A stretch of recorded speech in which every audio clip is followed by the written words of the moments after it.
Assalamualaikum warahmatullahi wabarakatuh. Bertemu kembali bersama saya Satria Mardani dalam mata pelajaran Ilmu Pengetahuan Sosial Terpadu. Nah, anak-anak sekalian, adapun materi yang akan kita bahas pada hari ini yaitu tentang dinamika kependudukan di Indonesia. Anak-anak sekalian, sebelum Bapak melanjutkan materi pembelajaran ini, ada baiknya jangan lupa subscribe, share, like, and comment video pembelajaran ini guna perkembangan di masa-masa yang akan datang.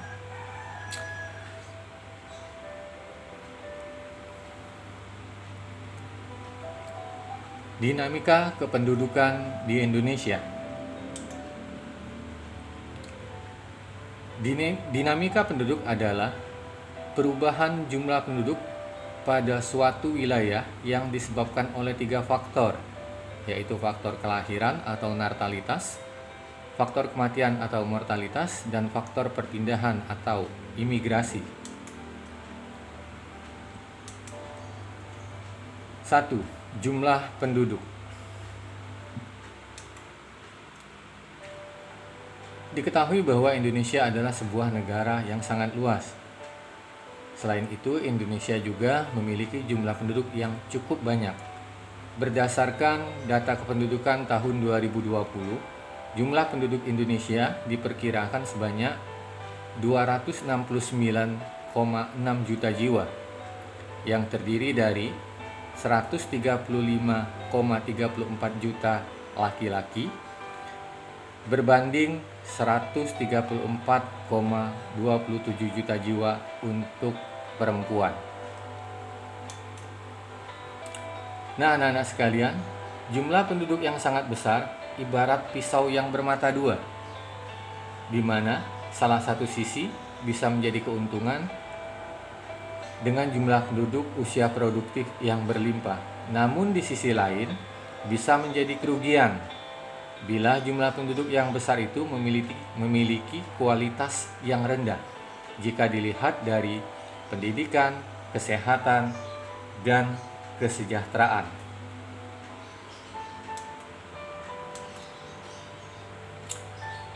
Nah, sebagai negara yang besar, Indonesia juga memiliki jumlah penduduk yang cukup besar. Di sini kita dapat melihat 5 besar negara dengan penduduk terbanyak. Dari daftar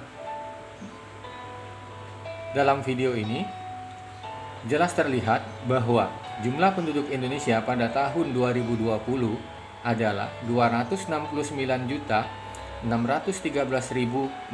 jiwa atau setara dengan 3,5% penduduk dunia.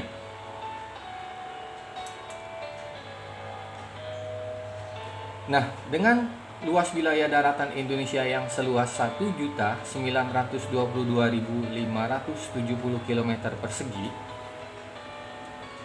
dibandingkan dengan penduduk Indonesia 269.613.600 jiwa, maka tingkat kepadatan penduduk Indonesia adalah 140 jiwa per kilometer persegi.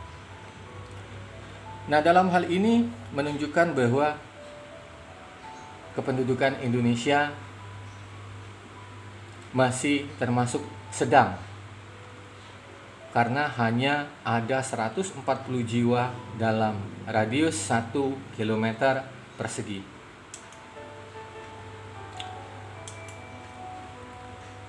Lalu bagaimana cara kita menghitung pertumbuhan penduduk sosial atau penduduk total? Nah, perhatikan di sini bahwa kita akan mempergunakan rumus sebagai berikut. Rumus untuk menghitung pertumbuhan penduduk sosial adalah PT sama dengan PO plus dalam kurung L dikurang M tutup kurung ditambah I dikurang E tutup kurung, atau jumlah penduduk yang dihitung sama dengan jumlah penduduk pada awal tahun perhitungan ditambah jumlah kelahiran dikurangi jumlah kematian ditambah jumlah penduduk masuk atau migrasi masuk dikurangi jumlah penduduk keluar atau migrasi keluar. Selanjutnya kita akan mencoba melakukan perhitungan untuk melakukan perhitungan penduduk sosial atau total. Contoh, Kabupaten Oku Selatan tahun 2018 penduduknya berjumlah 357.105 jiwa. Selama periode tahun 2019, angka kelahiran tercatat 1.350 orang dan angka kematian 260 orang. Dan tercatat 170 orang penduduk masuk, sementara 30 orang penduduk keluar. Hitunglah jumlah penduduk Kabupaten Oku Selatan tahun 2019. Bagaimana cara melakukan perhitungannya? Yaitu dengan mempergunakan rumus yang sudah saya sebutkan tadi.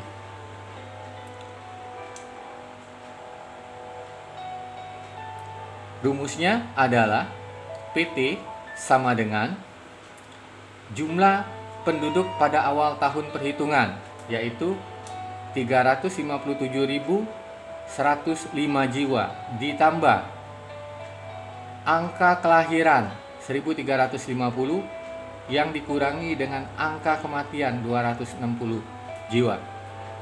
Tutup kurung, selanjutnya ditambah dengan 170 jiwa yang merupakan migrasi masuk dan dikurangi 30 yaitu migrasi keluar. Selanjutnya diperoleh angka 357.105 ditambah 1.090 jiwa yang merupakan hasil pengurangan 1.350 dikurang 260. Selanjutnya ditambah 140 yang merupakan hasil dari pengurangan 170 dikurang 30. Selanjutnya kita lakukan perhitungan sehingga diketahui bahwa penduduk Kabupaten Ogan Komering Ulu Selatan untuk tahun 2019 berjumlah 358.235 jiwa. Mudah bukan melakukan perhitungan ini? Kalian hanya tinggal perlu mengingat rumus yang dipergunakan. Lalu bagaimana cara menghitung pertumbuhan penduduk alami? Rumusnya tetap menggunakan rumus yang tadi, akan tetapi dihilangkan jumlah penduduk migrasi masuk dan jumlah penduduk migrasi keluar. 2. Persebaran penduduk. Persebaran atau distribusi penduduk adalah bentuk penyebaran penduduk di suatu wilayah atau negara. Apakah penduduk tersebut tersebar merata atau tidak? Persebaran penduduk dapat dikenali dari kepadatan penduduk. Tadi sudah Bapak katakan bahwa kepadatan penduduk Indonesia adalah 140 jiwa per kilometer persegi. Kepadatan penduduk merupakan indikator adanya perbedaan sumber daya yang dimiliki suatu wilayah. Wilayah yang memiliki sumber daya yang lebih baik, baik sumber daya fisik maupun manusianya, akan cenderung diminati oleh penduduk. Contoh, Pulau Jawa, meskipun merupakan pulau terkecil di antara 5 pulau besar yang ada di Indonesia, masih bagaikan magnet bagi sebagian besar orang untuk mencoba mencari peruntungan dan mengadu nasib di sana. Nah, hal ini terjadi karena Pulau Jawa masih merupakan sentra perekonomian di Indonesia dengan banyaknya pabrik dan industri yang berskala besar. Lalu kita akan coba melihat peta persebaran penduduk Indonesia berikut ini. Di sini kita dapat melihat pola warna yang menandakan tingkat persebaran penduduk. Hijau tua, itu mewakili wilayah Papua, di mana penduduknya hanya berjumlah 4 orang per kilometer persegi, sehingga sangat jarang. Sementara wilayah Kalimantan yang berwarna hijau, ini kepadatan penduduknya berkisar antara 10 sampai 49 jiwa per kilometer persegi. Lalu wilayah Sumatera, mulai dari Aceh sampai ke Sumatera Selatan dan sebagian Sulawesi, itu tingkat penduduknya adalah 50 sampai 99 jiwa per kilometer persegi. Sementara Sumatera Utara dan Sumatera Barat, ini warnanya kuning muda, itu menunjukkan kepadatan penduduknya antara 100 sampai dengan 199 jiwa per kilometer persegi. Lalu kita bandingkan atau kita lihat warna yang mendominasi Pulau Jawa, yaitu warna orange, yang berarti menandakan bahwa tingkat kepadatan penduduk di Pulau Jawa adalah 600 sampai 1299 jiwa per kilometer persegi. Jadi dengan demikian, Bapak harap kalian sudah mengetahui mengapa Pulau Jawa masih mendominasi peta persebaran penduduk di Indonesia, meskipun hanya memiliki wilayah yang kecil. 3. Komposisi penduduk. Komposisi penduduk adalah pengelompokan penduduk berdasarkan usia atau umur, jenis kelamin, mata pencarian, agama, bahasa, pendidikan, tempat tinggal, jenis pekerjaan, dan lain-lain.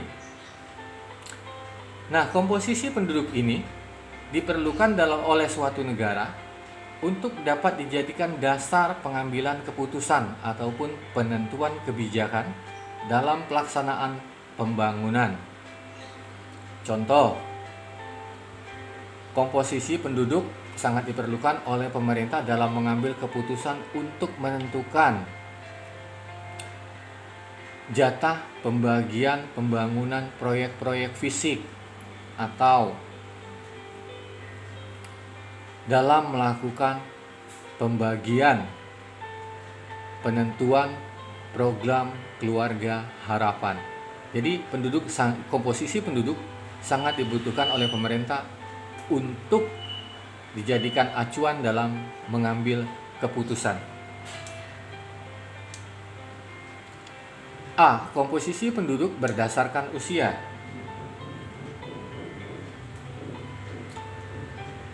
Sekarang ini Indonesia dalam tahap menuju bonus demografi. Apa itu bonus demografi? Bonus demografi adalah suatu kondisi di mana penduduk produktif yang berusia 15 sampai 64 tahun lebih besar dibanding dengan jumlah penduduk usia tidak produktif.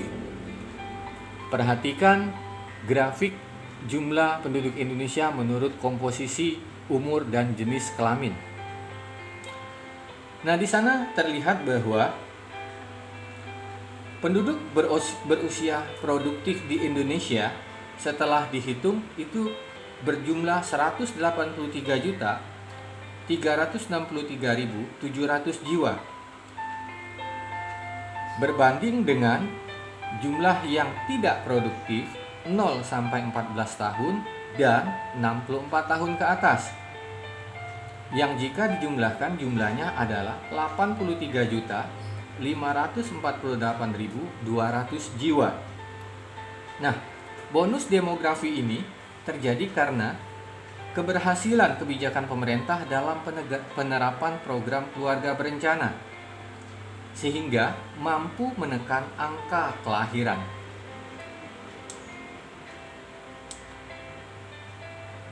Nah, permasalahan dalam komposisi penduduk lainnya adalah Apabila jumlah penduduk dengan usia di bawah 15 tahun dan di atas 64 tahun lebih besar dibanding penduduk usia produktif, hal tersebut dapat menimbulkan penduduk usia produktif menanggung beban hidup penduduk usia non-produktif. Sebaliknya, jika semakin kecil angka ketergantungan, akan semakin kecil beban dalam menopang kehidupan usia non-produktif. B. Komposisi penduduk berdasarkan jenis kelamin. Komposisi penduduk berdasarkan jenis kelamin dapat digunakan dalam menghitung angka perbandingan jenis kelamin atau sex ratio. Perbandingan tersebut dapat digunakan untuk memperkirakan bentuk pemberdayaan penduduk sebagai sumber daya manusia sesuai dengan karakteristiknya. Nah, jadi dalam hal ini kita dapat mengetahui bahwa dewasa ini jumlah penduduk laki-laki lebih banyak dibanding penduduk dengan jenis kelamin perempuan. 4. Pertumbuhan dan kualitas penduduk. Pertumbuhan penduduk adalah keseimbangan dinamis antara kekuatan yang menambah dan kekuatan yang mengurangi jumlah penduduk.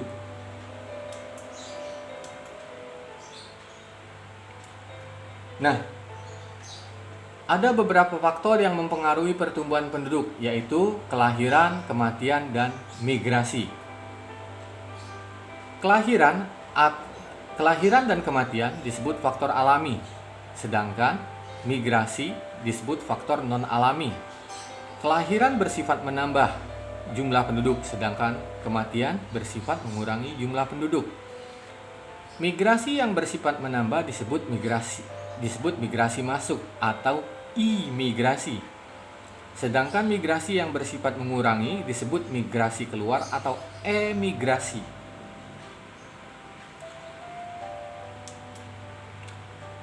Perhatikan grafik berikut ini. Ini adalah proyeksi gambaran jumlah penduduk Indonesia pada tahun 2100. Di sini para ahli memperkirakan apabila penduduk Indonesia mencapai varian yang tinggi dengan warna hijau, maka pada tahun 2100 jumlah penduduk Indonesia adalah 491 juta jiwa. Akan tetapi, jika yang terjadi adalah varian tengah, maka jumlah penduduk Indonesia diperkirakan hanya 313.648.000 jiwa.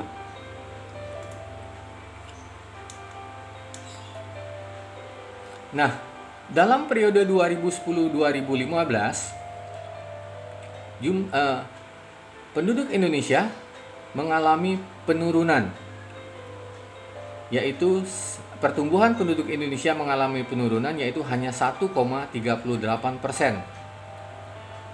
Sementara untuk tahun 2016 sampai 2020, proyeksi pertumbuhan penduduk Indonesia adalah 1,2%. Lalu, antara tahun 2030 sampai 2035, laju pertumbuhan penduduk hanya akan mencapai 0,62% per tahun. Nah, pertumbuhan penduduk yang cepat ini dapat menyebabkan beberapa hal berikut ini.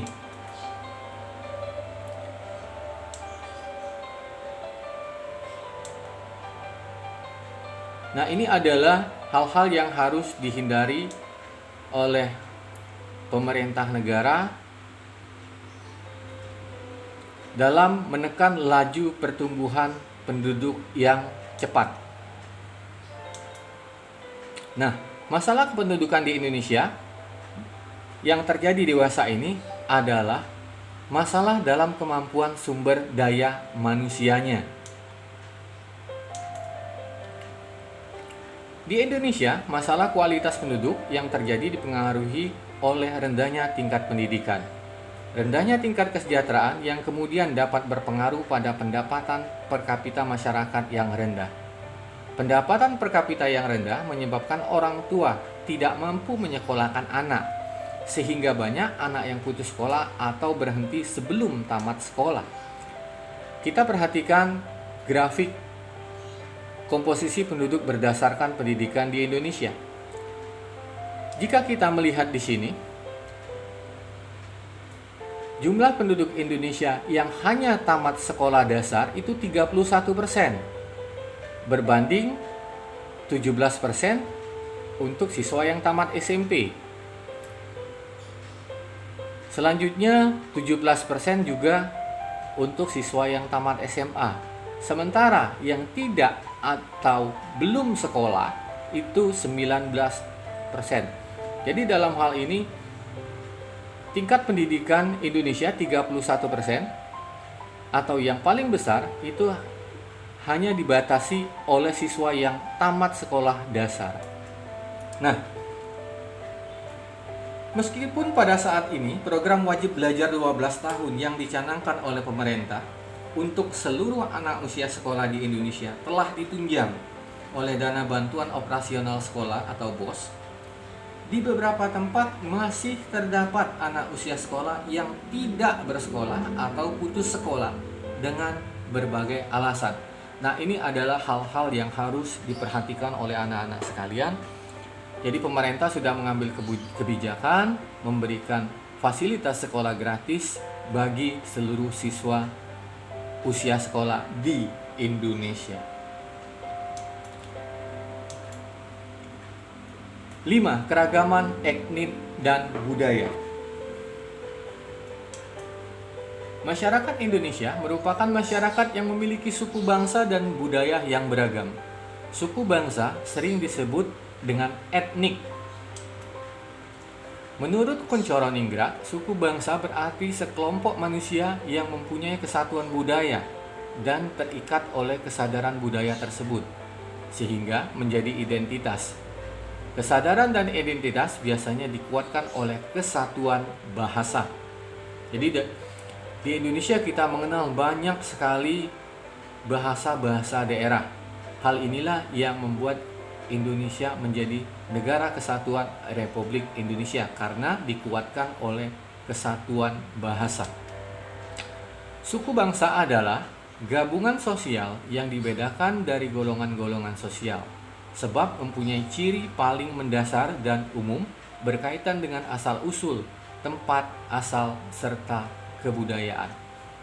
Nah, anak-anak sekalian, apakah kalian mengetahui bahwa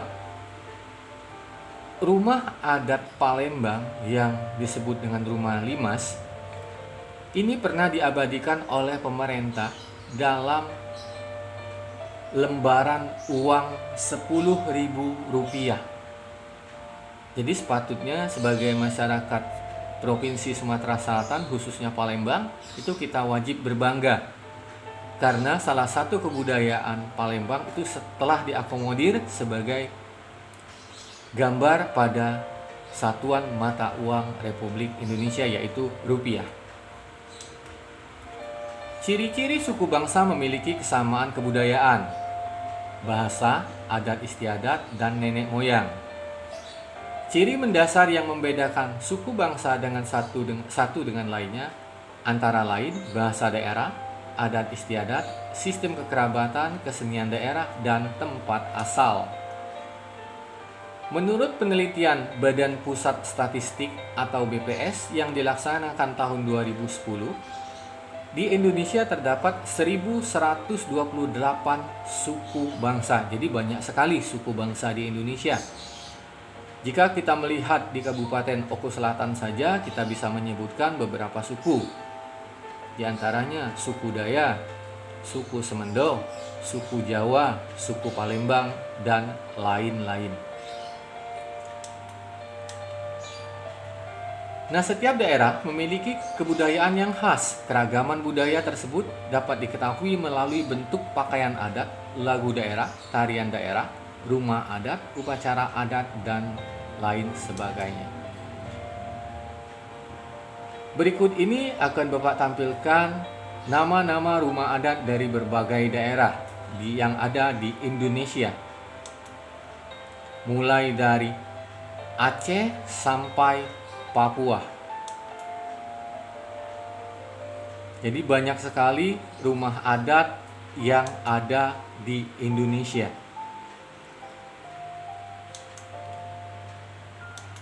Selanjutnya, pakaian adat. Pakaian adat tradisional di Indonesia itu begitu banyak dan beragam. Ini merupakan nilai-nilai budaya Indonesia yang tak ternilai harganya, yang seharusnya kita jaga dan kita lestarikan.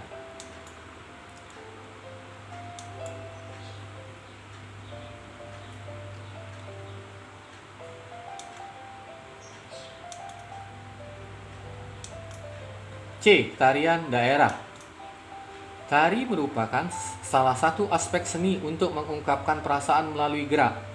Tarian setiap daerah memiliki ciri khas yang tersendiri, yang biasanya memiliki makna dan simbol tertentu yang terkandung di dalamnya. Nah, anak-anak sekalian, tahukah kamu tarian tradisional yang berasal dari Provinsi Sumatera Selatan? Ya, diantaranya adalah tari Tanggai dan tari Gendring Sriwijaya.